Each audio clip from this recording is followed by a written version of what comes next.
Saint ব্যবহার করি না, সুগন্ধি ব্যবহার করি, আমাদের জন্য জায়েজ।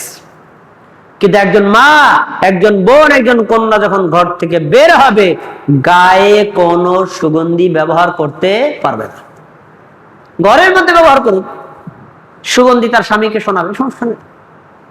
বাইরে বের হওয়ার সময় পারবে না। কারণ আপনাদেরকে জিজ্ঞেস করি, ভাইয়েরা আমার, এই সুগন্ধি ব্যবহার করা জায়েজ নাই, এটা কি শুধু মসজিদের জন্য নাকি স্কুল কলেজে গেলে একই বিধান? স্কুল কলেজে গেলেও তো একই কথা, বাজারে গেলেও তো একই কথা, রাস্তায় গেলেও তো একই কথা, সুগন্ধি ব্যবহার করা যাবে না। দলিল নেন। রাসূল সাল্লাল্লাহু আলাইহি সাল্লাম বলেছেন, ইযা শাহিদা ইহদাকুন্নাল মাসজিদা ফালা তামাসসু তিবান। আমার মা বোনেরা, তোমরা যখন আল্লাহর ঘর মসজিদে রওনা করতে চাও, তখন তুমি তোমার শরীরে, তোমার পোশাকে কোন সুগন্ধি স্পর্শ করতে পারবা না। কেন করবা না? কারণ মা বোনদের গায়ের, শরীরের, পোশাকের সুগন্ধির উপরও পর্দা আছে।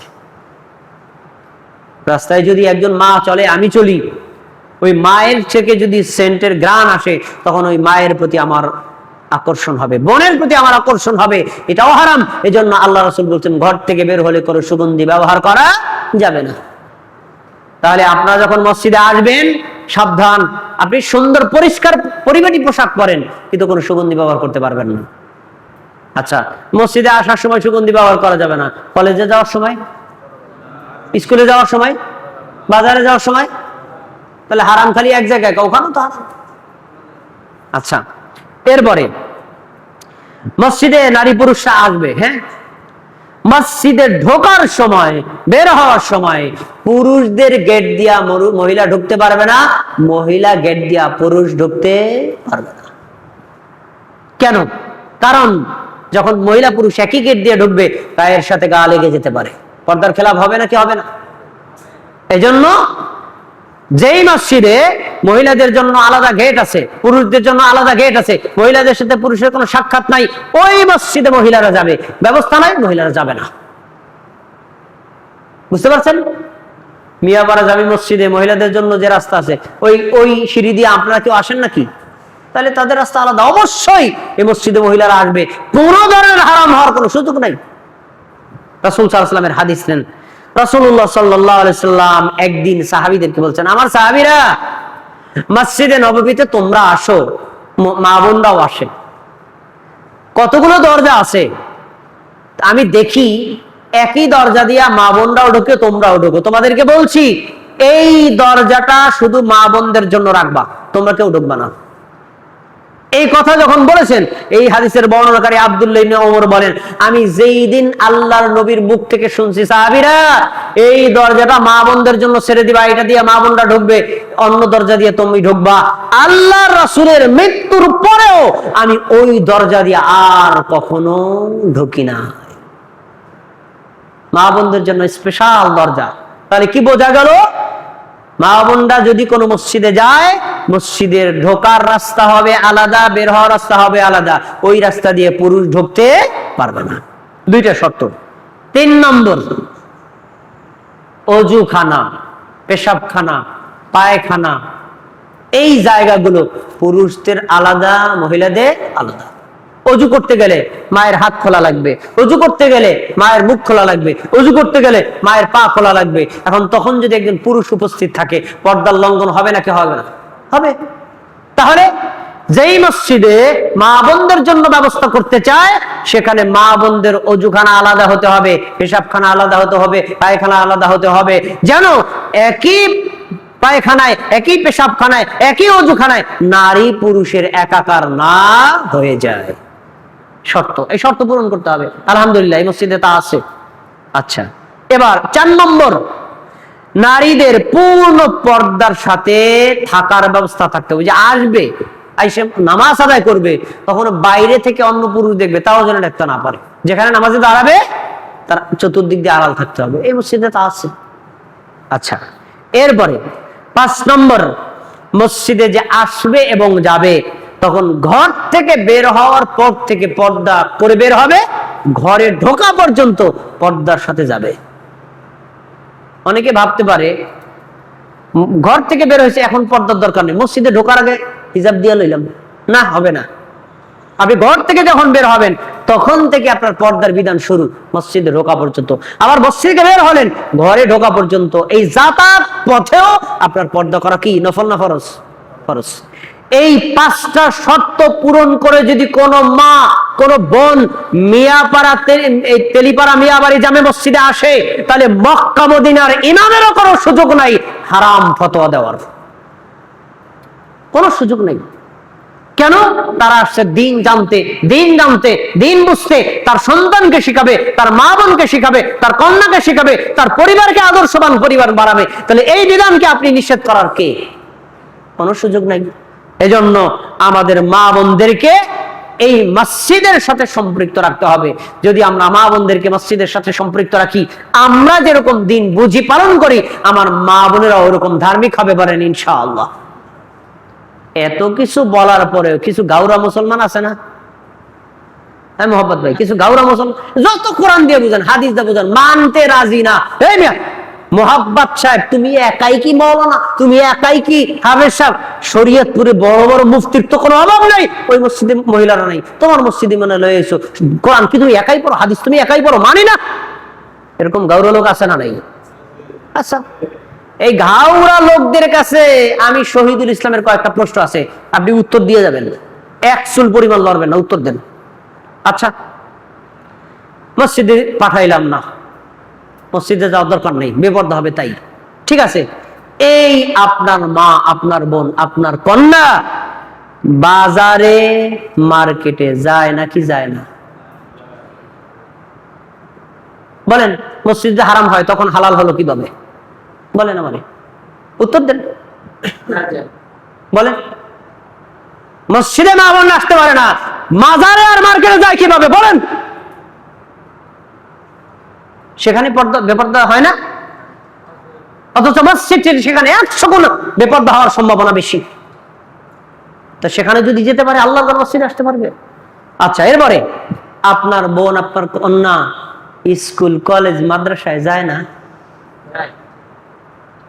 তাহলে স্কুল কলেজে যাওয়া যদি জায়েজ হয়, মসজিদে আসা জায়েজ হবে না কেন? বলেন। স্কুলে পড়া কি ফরজ? কলেজে পড়া কি ফরজ?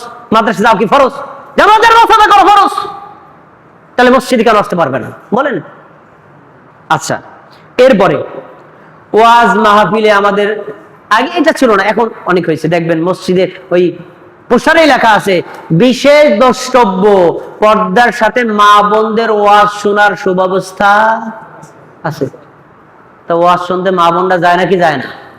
ওয়াজ হয় দিনে না রাতে? হ্যাঁ বলেন। অন্যায় কাজ দিনে হওয়ার সুযোগ বেশি না রাতে হওয়ার সুযোগ বেশি? রাতে হওয়ার সুযোগ বেশি। জোহরের নামাজে যাইতে দিলেন না, আসর নামাজে যাইতে দিলেন না, ফজর নামাজে যাইতে দিলেন না, অথচ আপনার এই মা আর বোন রাত এশার সময় যায়, রাত 12টার সময় ওয়াজ শুনে আসে। জায়েজ হয় কিভাবে? দলিল দেন, বলেন। ওয়াজ শোনা যদি আমার মা বোনদের জন্য বৈধ হয়, মসজিদে আল্লাহর ঘরে আসতে পারবে না কেন? জবাব দেন। তারপরে আপনি এক পীর সাহেবের মুরিদ, আপনার পীরের বাড়িতে মহিলাও যায় পুরুষও যায়। আপনার পীর সাহেবের বাড়ি এই জেলা থেকে অন্য জেলা, আর আপনার আল্লাহর ঘর মসজিদ আপনার ঘরের পাশে। তো পীরের বাড়ি যদি মা বোন যেতে পারে, আল্লাহর ঘর মসজিদে আসতে পারবে না কেন? বলেন আমাকে। পীরের বাড়ি যাও কি ফরজ, ওয়াজিব, সুন্নাত? ফরজ না ওয়াজিব না সুন্নাত না, আল্লাহর ঘর মসজিদে জামাতে নামাজ আদায় করা ফরজ। এইটা আপনার জন্য যদি হারাম হয়, তো পীরের বাড়ি যাওয়া হালাল হলো কিভাবে? দলিল দেন, জবাব দেন। এরপরে রাস্তাঘাটে জমিতে নারীগণ, রাস্তাঘাটে জমিতে নারীরা যায় না, কাজ করে না? তো সেখানে যদি কাজ করতে পারে, আল্লাহর ঘর মসজিদে আসতে পারবে না কেন? তারপরে আমাদের যতগুলো মসজিদ আছে, প্রত্যেকটা মসজিদে সকালবেলা মক্তবের ব্যবস্থা আছে না নাই? মক্তবে কি শুধু ছেলেরা আসে, মেয়েরা আসে না? মেয়েরা আসে না? জায়েজ হলো কেমনে মোহাম্মদ ভাই? জায়েজ হলো কেমনে? তখন মসজিদে নামাজ পড়া জায়েজ নাই, মসজিদে মক্তব পড়া জায়েজ হয় কেমনে? বলেন আমার, বলেন। একই নারী তো আসলো, একই কন্যাই তো আসলো, তো মসজিদ সকালবেলা যদি মক্তবে পড়া একটা মেয়ের জন্য জায়েজ হয়, 5 ওয়াক্ত নামাজ জামাত আসতে পারবে না কারণ, জুমার নামাজ আসতে পারবে না কারণ, বলেন আপনি আমারে বলেন, ওইটা বৈধ হলে এইটাও বৈধ। আচ্ছা, এরপরে নারীগণ মসজিদে আসতে না পারলে মুসাফির নারী সালাত আদায় করবে কিভাবে? মোহাব্বত ভাই তার কন্যা তার স্ত্রীদেরকে নিয়ে ঢাকায় রওনা দিছে, খেয়াল করে শোনেন, মুন্সিগঞ্জ গিয়ে নামছে, নামাজে রক্ত হয়েছে, মসজিদে মোহাব্বত ভাই নামাজে ঢুকলো আর তার স্ত্রী কন্যাদেরকে বলো রোডে দাঁড়ায় থাকো। কেন মসজিদে না মা বোনদের ব্যবস্থা নাই? মোহাব্বত ভাই নামাজটা পড়লো, মোহাব্বত ভাই এবং তার স্ত্রীদেরকে নিয়ে বাসায় পৌঁছাইতে পৌঁছাইতে মেয়েও নামাজ পড়তে পারলো না আর স্ত্রীও নামাজ পড়তে পারলো না। নামাজ কাজা করা কি জায়েজ না হারাম? বলেন, হ্যাঁ বলেন। আর ওই মসজিদে যদি আমার মা বোনদের ব্যবস্থা থাকতো, মোহাব্বত ভাই বলতো আমি মসজিদে পুরুষদের স্থানে যাই, আমার কন্যা আমার স্ত্রী যাও ওই রোড দিয়ে ওই দরজা দিয়ে মসজিদে তোমরা ঢোকো, ওখানে নামাজ পড়ো, তাহলে কি নামাজ আমার মা বোনের কাজা হতো? হতো না। তাহলে বাস্তবে বোঝায় যে একজন মা বোনদের জন্য মসজিদে জায়গা রাখার দরকার আছে। এরপরে রাজনীতি, মিছিল, মিটিং, মানববন্ধন ইত্যাদিতে নারীরা যায় নাকি যায় না? ও ভাই যায় তো যায়, সামনে থাকে নারীরা। ও মুফতি সাহেব হুজুর, তো তখন তোমার ফতোয়া কোথায় থাকে? মসজিদে যাওয়া হারাম আর মিছিল মিটিংয়ে যাওয়া হারাম, মসজিদে যাওয়া হারাম আর রাজনীতিতে যাওয়া হারাম, মসজিদে যাওয়া হারাম আর মানববন্ধনেরা মা বোনেরা যাওয়া কি আরাম? বলো বলো তুমি। ফতোয়া সব জায়গায় সমান হতে হবে। ওখানে যদি নারীরা যেতে পারে আল্লাহর ঘর মসজিদে অবশ্যই মা বোন আসতে পারবে, তাতে কোনো সন্দেহ নেই। এরপরে সর্বশেষ একটা কথা বলি, নারীগণ মসজিদে আসলে ফিতনা হবে, এজন্য নারীদেরকে আসতে দেন না, তাই না? ঠিক আছে, আপনার কাছে আমি একটা দলিল চাই। সারা পৃথিবীতে লক্ষ লক্ষ মসজিদ আছে, বাংলাদেশে সব মসজিদে নারীদের ব্যবস্থা নাই, কিছু মসজিদ আছে।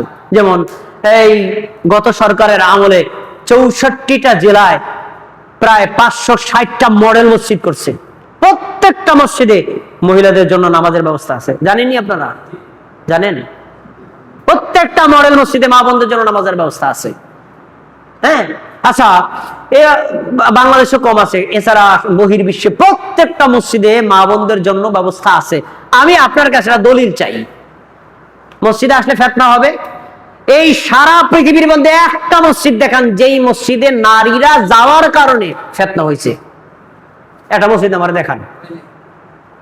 সারা পৃথিবীর মধ্যে একটা মসজিদ দেখান এখানে যাওয়ার কারণে নারীরা ফিতনা হয়েছে। তাহলে আমি আজকে ফতোয়া দিয়ে দেবো কোন নারী মসজিদে ঢুকতে পারবে না। বিশ্বে কোনো রেকর্ড নাই, বিশ্বে কোনো রেকর্ড নাই। কলেজে রেকর্ড আছে, বিশ্ববিদ্যালয়ে রেকর্ড আছে, মাদ্রাসায় রেকর্ড আছে, অথবা বাজারে ঘাটে রেকর্ড আছে, অন্য কোনো কাজে গেলে রেকর্ড আছে। ফিতনা ফাসাদের অভাব নাই। ওই জায়গাতে তুমি হারাম ফতোয়া দাও না, আল্লাহর ঘর মসজিদে তুমি হারাম ফতোয়া দাও কেন? তাহলে আজকে থেকে আমরা একটা সিদ্ধান্ত নেই, আল্লাহর ঘর মসজিদের সাথে আমরা যেভাবে সংযুক্ত থাকবো, আমার মা, আমার বোন, আমার কন্যাকেও সম্পৃক্ত রাখবো। আমিও যেমন দিন বুঝবো তাকেও বুঝাবো, আমিও যেমন দিন পালন করব তাকেও পালন করতে সুযোগ দিব। তাহলে আমাদের সমাজটা হবে ইসলামী সমাজ, আমাদের পরিবার হবে ইসলামী পরিবার, তাহলে আমাদের দেশ হবে ইসলামী দেশ। খালি নিজেকে পরিবর্তন করলে হবে না, পুরো পরিবার সহ পরিবর্তিত হতে হবে। যদি আমরা সবাই দিন বুঝি, সবাই দিন পালন করি, সবাই দিন মানি, তাহলে আমাদের সকলের পক্ষ থেকে ইসলাম পালন করা সহজ হবে। এতক্ষণ পর্যন্ত দুইটা বিষয় আমি আপনাদের সামনে কথা বলেছি। এক, আমরা হাদিস মানতে বাধ্য, আর কোরআনকে যদি আমরা নিজেদের জীবনে বাস্তবায়ন করতে চাই হাদিস আমরা বুঝবো।